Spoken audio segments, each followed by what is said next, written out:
Alam niyo, naisip ko lang kanina, sinusundan niyo ba NBA? Kasi natapos na yung game 1 kanina ng Indiana versus OKC. Actually, I was rooting for OKC pero sakap lang nangyari eh. Last minute shot na naman itong si ano eh. Last few seconds. Uh, Nakabuslo ng dos itong si Tyrese Halliburton. Ayun, panalo ang Indiana.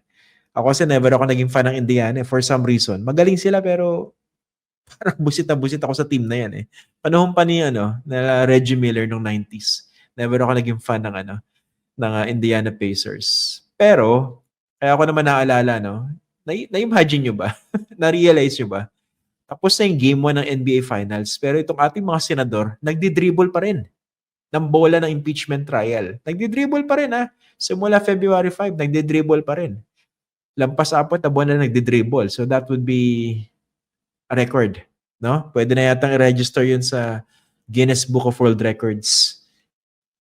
Higit 4 na buwan na pagdidribble. Isipin mo, hindi ka ba mangangali ng ganun sa pagdidribble na yun? Tapos isipin nyo, ang pinag-uusapan natin dito, impeachment trial. Pero parang meron tayong nakikita o nararanasan na kakaibang trial, which is in the sense of pagsubok. Tayo na hindi kailangan maging abogado, pero naunawaan natin kung anong dikta ng konstitusyon sa ating mga senador. Alam natin kung anong tama, kung anong mali. Pero tayo yung merong pinagdaraanan ngayon. Tayo ngayon yung subject sa trial. Galing dito sa mga senador natin na ayaw gawin yung kanilang trabaho. Nakaka-bad trip ka, pabalang pa sumagot yung iba eh. Diba? Ano bang difference naman pag ginawang June 2 tsaka June 11? Patatawa ka na lang sa paliwanag o sa palusot eh. No? Ano yung ginagago ka tapos galit pa sa'yo? No? Minsan patatanggap mo pa pag ginagago ka pero medyo apologetic, medyo mabait, medyo civil yung yung pakikipag-usap sa'yo. Pero yung medyo may attitude pa, yun yung nakakagigil eh. Mali na eh. Ginigiit pa. So tayo ngayon, yung dumaraan sa isang trial, tayo na nakauunawa kung ano yung mandato ng batas. Pero tama yung sinabi ko sa inyo kanina, no? Hindi bobo si Chis Escudero, sa totoo lang. Napakatalinong tao niyan. Alam niya na mali itong kanyang ginagawa. Ang gusto ko malaman, bakit? At siya lang makakasagot nun. Kasi all else, speculation lang po yun eh. Haka-haka lang yun. Pwedeng tama, pwedeng mali. Pero siya lang makakasagot nun. Bakit sa kabila ng kanyang talino, karanasan sa batas, karanasan bilang isang legislator, ginigit pa rin niya isang bagay na clearly mali. Maski tipong sinusuka na siya ng kanyang mga kapwa-abogado diyan sa UP dahil dito sa kanyang posisyon. Bakit paninindigan pa rin niya? Anong meron? Anong meron? Siya lang po yung makakasagot niyan. Again, don't even entertain the idea na mahina, hindi matalino si Chis Escudero. Definitely not. He's very, very brilliant. So the more important question that we need to ask is, why is he doing this? And number 2, will it be worth it for him to do all these legal maneuverings at the expense of the Constitution, at the expense of justice? What's in it for him in the end? And when the time comes, will it be worth it?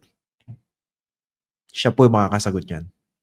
Yung mga ganyang pagkakataon, no? Hindi naman first time nating maranasan ito sa Senado o sa ating mga politiko na hindi ginagawa yung kanilang trabaho.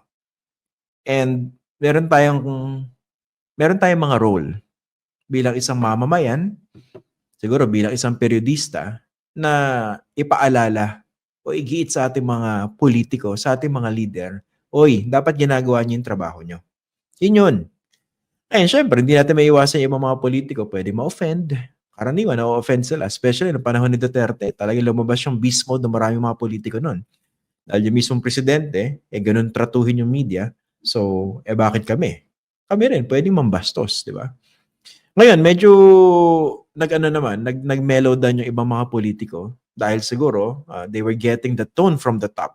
Kasi si President Marcos naman, to be fair to him, again, I'm not a fan of President Marcos, pero kumpara naman kay Duterte, di ba? Naman ito? Dito? Hindi ka naman makaririnig ng kabastusan sa bibig nitong si President Marcos, no? Term, nakakalimutan ko. Statesman naman yung kanyang approach publicly, no? And that's a good thing.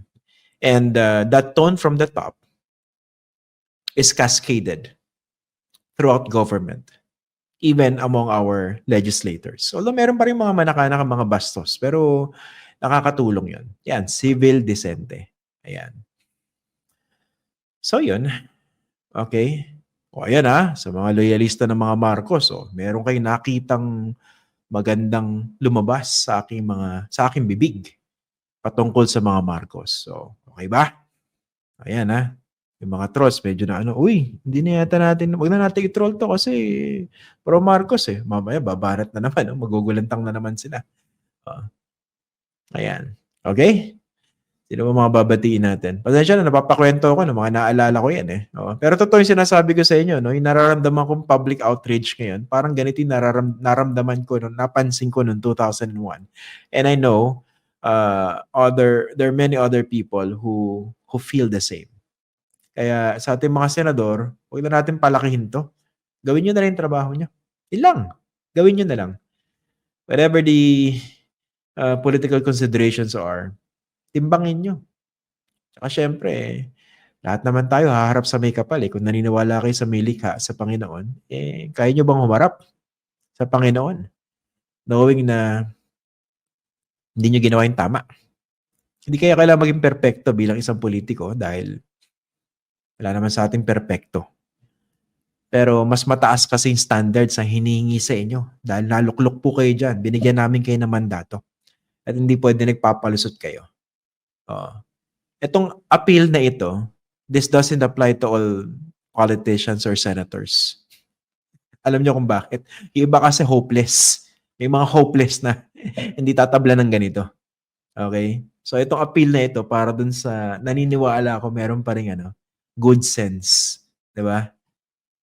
Yung kahit pa paano meron pa rin decency sa kanilang mga kaluluwa, sa kanilang mga buto.